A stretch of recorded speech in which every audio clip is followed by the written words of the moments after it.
এই প্রশ্নের জবাব দিবার পাইয়াম হ্যাঁ যে যখন মালাকুল মউত আমার সম্মুখে আসবো আর মালাকুল মউত যখন আসার পরে আবার যখন জানটাই কি করে দিবে বাহির করে নিবে মওতের সময় যদি আমার কলিমা নসিব হয় তাহলে আমি আব্দুল কাদের জিলানী রাহমাতুল্লাহ আলাইহি বুকের ভিতরে হাত দিয়ে আমি বলতে পারবো কুত্তা তুই খারাপ আর আমি আব্দুল কাদের জিলানী ভালো ভাই আমার বন্ধুরা আমার সেই কারণে তো কবি বলছে এমন জীবনে কররে গঠন হাসিবে তুমি কাঁদিবে বাবা ভাই আমার বন্ধুরা আমার আপনার আল্লাহ রাব্বুল আলামিন এত সুন্দর করে আমাদেরকে সৃষ্টি করলেন এত সুন্দর করে সৃষ্টি করলেন আশরাফুল মাখলুকাত হিসেবে ঘোষণা করলেন শ্রেষ্ঠ উম্মত হিসেবে ঘোষণা করার পরে আমরা এই দিনই মজলিস ছেড়ে আমরা রাস্তাঘাটে যে ঘোরাঘুরি করতেছি আল্লাহ পাক কি আমাদেরকে জিজ্ঞাসা করবেন না জিজ্ঞাসা করতেন একদিন হ্যাঁ যে তোমার 60 থেকে 70 বছর বয়স দিয়েছিলাম তুমি হায়াতের জিন্দেগির ভিতরে কি আমল করেছো বন্ধুরা আমার সেদিন যদি আমার আমল ভিতরে কোনো আমল না থাকে কোনো নেকি না থাকে তখন আমরা জান্নাত পাইয়াম জান্নাত দিব আল্লাহ দিন না ভাই আমার বন্ধুরা আমার হাদিসের মধ্যে পাওয়া যায় আল্লাহ যেদিন নাকি হিসাব কিতাব শেষ হওয়ার পরে আল্লাহ তখন অবসর হবে ফেরেশতাদেরকে ডাক দিয়ে বলবেন হে আমার ফেরেশতারা আরো কি মানুষ জাহান্নামের ভিতরে আছে যারা একবার হলেও আমার উপরে ঈমান এনেছে বা যারা একবার আমাকে সিজদা করেছে ভাই আমার বন্ধুরা আমার আল্লাহ পাক কি করব ডাক দিয়া জিগাইবো ফেরেশতারে ভাই আমার বন্ধুরা আমার তখন ফেরেশতারা যাইবো হ্যাঁ যারা দেখবো যে তারা নাকি একদিন হলো আল্লাহর ইবাদত বন্দেগী করছে বা কোন মজলিসের মধ্যে বসে দিনী আলোচনার মধ্যে বসে যেরকম নাকি আমরা এনো বসি না গো এনো বসি নেক আমল করবেন না নেক নিয়তে বসি না এনো সব হইতেছে না সব হইতেছে আল্লাহ রাব্বুল আলামিন এই উসিলা করে সেদিন ফেরেশতাদেরকে বলবেন হে ফেরেশতারা আপনারা মসজিদের মধ্যে জলসা হয়েছিল সেই জলসার ভিতরে তুমি বিছানায় দেখো তোমরা কেউ ওখানে আছে নাকি সেই মজলিসের মধ্যে বসা ছিল ফেরেশতারা বলবেন হ্যাঁ অমুক তো বসা ছিল আল্লাহ রাব্বুল আলামিন ডাক দিয়ে বলবেন হে ফেরেশতারা তোমরা তাদেরকেও বাহির করিয়া নিয়া জান্নাতের মধ্যে তাদেরকে দাখিল করে দাও সুবহানাল্লাহ হ্যাঁ আমরা জান্নাত চাই না জাহান্নাম চাই জান্নাত চাই না গো আল্লাহ রাব্বুল আলামিন যে আমাদেরকে এত সুন্দর করে বানাইলেন সুন্দর হিসেবে বানাইছে না ভাই মুহতারাম আজিজ ও দোস্ত আল্লাহ রাব্বুল আলামিন কোরআনে কারীমের মধ্যে বলতেছেন বিসমিল্লাহির রহমানির রহিম والتين والزيتون وطور سينين وهذا البلد الأمين لقد خلقنا الإنسان في أحسن تقويم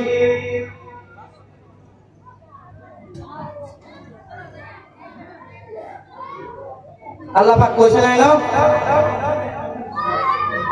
আল্লাহ পাকে চারটা বস্তুর কসম খাইছে চারটা বস্তুর কসম খাওয়ার পরে আল্লাহ পাক কইতেছে যে আল্লাহ পাক যে মানুষের কি করছে শ্রেষ্ঠ হিসেবে বানাইছে সুন্দর করে বানাইছে ভাই মুহতারাম আজিজ ও দোস্ত হারুন রশিদ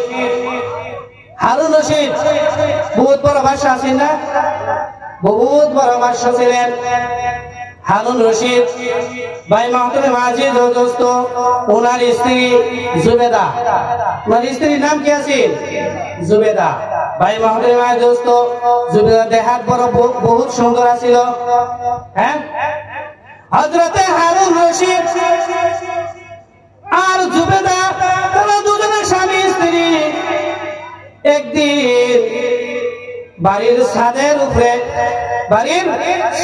উপরে সানি রাত্রে দুইজনে বসে আলাপ আলোচনা করতেছে। করে না গো, স্বামী স্ত্রী কত আলাপ আলোচনা আছে না নাই? ছাদের উপরে বাতাস খাইতেছে, আলাপ আলোচনা করতেছে। হারুন রশিদ তার স্ত্রী কইতেছে, হ্যাঁ জুবেদা, তুমি তো বিরাট সুন্দর, তুমি বিরাট সুন্দর, তোমার বিরাট সুন্দর দেখা যায়। জুবেদা কইতেছে, আমি কি ঠাট্টা মস্কারি করা শুরু হলাম নাকি? হ্যাঁ, আমার কি আমি আজকে নতুন দেখতেছো না আগেও দেখছো? আমি বিরাট সুন্দর বলে না, তুমি বিরাট সুন্দর, তুমি বিরাট সুন্দর, তুমি রূপবতী, তুমি গুণবতী, তুমি পর্দাশীল, তুমি তাহাজ্জুদ গুজার নেওয়ার একজন আমার বিবি। ভাই মাহতারিম আজি দোস্ত, জুবেদা বলতেছে, আমার লাগে বুঝে মাংনা মাগি কি করুন না, ঠাট্টা মশারি করুন না, যে আমি আমার নতুন দেখতেছুন না আমি এত সুন্দর, আমি আমার নতুন দেখতেছুন না যে আমি এত সুন্দর। ভাই আমার বন্ধুরা, আমার হযরতে হারুন রশিদ তার স্ত্রী কইতাছে, বলে হ্যাঁ তুমি বিরাট সুন্দর, তুমি বিরাট সুন্দর। বলে হ্যাঁ আমি বিরাট সুন্দর, আমার থেকে আর সুন্দর নাই। বলে না, তুমি এই যে চাঁদ যে দেখতেছো, চাঁদ, এই চাঁদের থেকেও তুমি সুন্দর। ভাই আমার বন্ধু আমার, জুবেদা ডাক দিয়ে বলতেছেন, এটা কি করে আমি চাঁদের থেকে সুন্দর? চাঁদের তো কোনো কলঙ্ক নাই, কিন্তু আমাদের তো কলঙ্ক আছে। চাঁদের কোনো কলঙ্ক আছে? কিন্তু মানুষের কি থাকে? দোষ গুণ থাকে না নাই? কলঙ্ক থাকে না নাই? হযরতে হারুন রশিদ ডাক দিয়ে বলতেছেন, হ্যাঁ জুবেদা, তুমি চাঁদের থেকেও সুন্দর। বলে না, আমি চাঁদের থেকে সুন্দর না। দুইজনের ভিতরে কথা কাটাকাটি শুরু হয়ে গেল। হযরতে হারুন রশিদ রাগান্বিত হয়ে বললেন, হ্যাঁ জুবেদা, তুমি যদি চাঁদের থেকে সুন্দর না হও, তুমি জুবেদা তালাক, তুমি জুবেদা তালাক দিয়ে দিলেন তার স্ত্রীকে। তুমি চাঁদের থেকেও যদি সুন্দর না হও, তুমি তালাক। ভাই মাহতারিম আজিজ ও দোস্ত, জুবেদা ডাক দিয়ে বলতেছেন, হে আমার প্রাণের স্বামী, আপনি এটা কি করলেন? আপনি এটার আগের সেটা কি বললেন যে আমি চাঁদের থেকে সুন্দর? আর যদি আমি চাঁদের থেকে সুন্দর না হই, আমি তালাক, আমাকে তো তালাক দিয়ে দিলেন। আমি তো চাঁদের থেকে সুন্দর কখনো হইতে পারবো না। ভাই আমার বন্ধুরা আমার, জুবেদা ডাক দিয়ে বলতেছেন, এখন আমি আপনার আর স্ত্রী না, এখন আপনি আমার সঙ্গে উঠা বসা করতে পারবেন না, আমার দ্বারে কাছে আসতে পারবেন না। ভাই আমার বন্ধুরা আমার, হ্যাঁ তারা কই গেছে না? হারুন রশিদ চিন্তা করলেন, হায় হায়, এটা আমি কি করলাম? আমার এত সুন্দর স্ত্রীকে আমি তালাক দিয়ে দিলাম, আমার এত সুন্দর তাহাজ্জুদ গুজার নেওয়ালা বিবি, এত পর্দাশীল বিবি, এরকম বিবি তো এখন পাপ বহুত বড়টা। এখন আমি আর এরকম বিবি কোথায় পাবো? ভাই আমার বন্ধু আমার, হারুন রশিদের মাথা গরম হয়ে গেলেন, টেনশনের মধ্যে পড়ে গেছেন যে আমার স্ত্রী যখন তালাক হয়ে গেছেন, এই আলিমের কাছে সেই আলিমের কাছে, এই হুজুরের কাছে সেই হুজুরের কাছে দৌড়াদৌড়ি করা শুরু করে দিলেন। এই হুজুরকে বলেন, ওই হুজুরকে বলেন, হুজুর এরকম কথাটা বলেছি যে আমার স্ত্রী চাঁদের থেকেও সুন্দর, আর যদি সুন্দর না হয় তো আমার স্ত্রী তালাক। অনেটার ফয়সালা কি হইব? সব হুজুরে কইতেছে তোমার স্ত্রী তালাক হয়ে গেছে, কারণ চাঁদের থেকেও সুন্দর হইতে পারে না। ভাই আমার বন্ধুরা আমার, হারুন রশিদ চিন্তায় পড়ে গেলেন। চিন্তা করতে করতে করতে করতে একটি গাছের তলে বসলেন, বসিয়া মাথা তল দিকে দিয়ে এমন ভাবে বসে আছেন আর চিন্তা করতেছেন। ভাই আমার বন্ধুরা আমার, এমন সময়ের ভিতরে এবং একজন যুবক আলিম, একজন যুবক আলিম আইতাছে, আইতালা দেখে যে হারুন রশিদ বলেছি বাদশাহ হারুন রশিদ। তখন এই যুবক আলিম উনি ডাক দিয়ে বলতেছেন, হে বাদশাহ, আপনি এত টেনশন নিয়ে কিসের জন্য বসে আছেন? আপনার কি হয়েছে? বাদশাহ ডাক দিয়ে বলতেছেন, তুমি কি জানো আমার বহুত বড় একটি টেনশন মাথার ভিতরে, বহুত বড় একটি সমস্যার ভিতরে পড়ে আছি। বলে কি সমস্যা? কোন? হ্যাঁ, বলে কি সমস্যা? কোন দিয়ে শুনি? বলে তুমি কি, তোমার থেকে বহুত বড় বড় হুজুর করতেন করে তুলছি, কিন্তু এই সমস্যার সমাধান আর দিবার পাইছে না, তুমি কি দেওয়া রাইবা? বলে কোন না দিবি? যদি আমি দিবারই পাই। তখন কইতাছে, বলে এরম এরম কথা, আমি তো আমার স্ত্রীর আগের সহিত কয়ে বসি যে আমার স্ত্রী চান্দের থেকে ভাড়া, আর যদি চান্দের থেকে ভাড়া না হয় আমার স্ত্রী তারা। তো সব হুজুরাই করতেছে আমার স্ত্রী বলে তারা কয়ে গেছে। ভাই আমার, বন্ধুরা আমার, এই যুবক আলিমে ডাক দিয়ে বললেন, হে বাদশাহ হারুন রশিদ, আপনার স্ত্রী তালাক হয় না? হ্যাঁ, তোমার স্ত্রী তালাক হয় নাই? বলে এই ফতোয়া তুমি দিবার হইবা? বলে আমি এই ফতোয়া দিবার হইয়াম। বলে ঠিক আছে, এই ফতোয়া দাও। বলে এখন হইতো না। বলে কোন সময়? আগামীকাল দেওয়া হইব। বলে আগামীকাল তোমার কই পাইয়াম?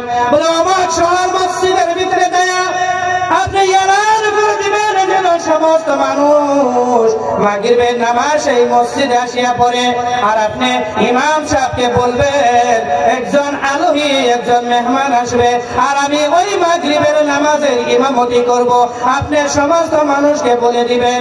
ভাই আমার, বন্ধুরা আমার, হযরতে হারুন রশিদ আসিয়া কি করলেন? ঘোষণা করে দিলেন, সমস্ত মানুষকে বললেন, আর ইমাম সাহেবকে বললেন যে কালকে মাগরিবের নামাজ একজন মেহমান আসবে, আসিয়া মাগরিবের নামাজ এখানে পড়াইবে, আপনি ওনাকে মাগরিবের নামাজ পড়ার জন্য ইজাজত দিবেন, আর উনি আমার এই মাসলার ফতোয়া দিবেন, আমার এই সমস্যার কি করবেন? ফতোয়া দিবেন। ভাই আমার, বন্ধুরা আমার, সমস্ত মানুষ সেদিন মাগরিবের নামাজের সময় হাজির হয়ে গেলেন। আর ওই আলিম কি করলেন? আসলেন, আসিয়া মাগরিবের নামাজের জন্য ইমামতির মধ্যে দাঁড়িয়ে গেলেন। ভাই আমার, বন্ধুরা আমার, মাগরিবের নামাজের মধ্যে সূরা ফাতিহা পড়ার পরে বলতেছেন বিসমিল্লাহির রহমানির রহিম, ওয়াত-তিনি ওয়াজ-যাইতুন ওয়া তুরি সিনিন ওয়া হাযাল বালাদিল আমিন, লাকাদ খালাকনাল ইনসানা ফি আহসানি কামার। কি বলছে? ফি আহসানিল কামার। বুঝছেন কি বলছে? ইনোভেশন কি? ফি আহসানি তাকওয়িম। আর উনি বলতেছে কি? ফি আহসানি কামার। ফিল কামার, ফিল কামার। কামার মানে কি? চাঁদ। কামার মানে চাঁদ। পিছে থেকে লুকমা দিছে, লুকমা দিতেছে কি? ফি আহসানি তাকওয়িম, ফি আহসানি তাকওয়িম। আর উনি বলতেছে ফিল কামার, ফিল কামার। যখন নামাজ শেষ হয়েছে, নামাজ শেষ হওয়ার পরে মুসল্লিরা আরো উলামায়ে কেরাম কইতেছে, হুজুর আমি এনো ফি আহসানি কইবেন, এনো কি বলতেছেন? ফিল কামার কে লেই কইলেন, কিন্তু ফিল কামার নাই। বলে হ্যাঁ, এটাই এসে কি হারুন রশিদের যে স্ত্রী তালাক হয়েছে না, এটার কি ফতোয়া? এটা ওদের কিভাবে ফতোয়া হলো? আল্লাহ রাব্বুল আলামিন কোরআনে কারীমের মধ্যে বলে দিয়েছে, হ্যাঁ, লাকাদ খালাকনাল ইনসানা ফি আহসানি তাকওয়িম। আমার আপনার আল্লাহ রাব্বুল আলামিন মানুষকে এত সুন্দর করে বানাইছে, মানুষের মতো সুন্দর আর কোনো কিছু হতে পারে না। আশরাফুল মাখলুকাত হিসেবে আমাদেরকে ঘোষণা করেছেন, আশরাফুল মাখলুকাত হিসেবে আমাদেরকে বানাইছেন, মানুষে তো সুন্দর করে বানাইছেন, কিন্তু আল্লাহ রাব্বুল আলামিন ইনো মানুষের কথা বলা বাদ দিয়া চাঁদের কথা কইছে। চাঁদের কথা কইছে কি? ইনো মানুষের কথা কইছে। এলে কইছে যে চাঁদের থেকে মানুষ আরো কি সুন্দর, চাঁদের থেকে মানুষ আরো কি সুন্দর। এদিকে হারুন রশিদের কি হয়েছে না? দিয়া দিলাম।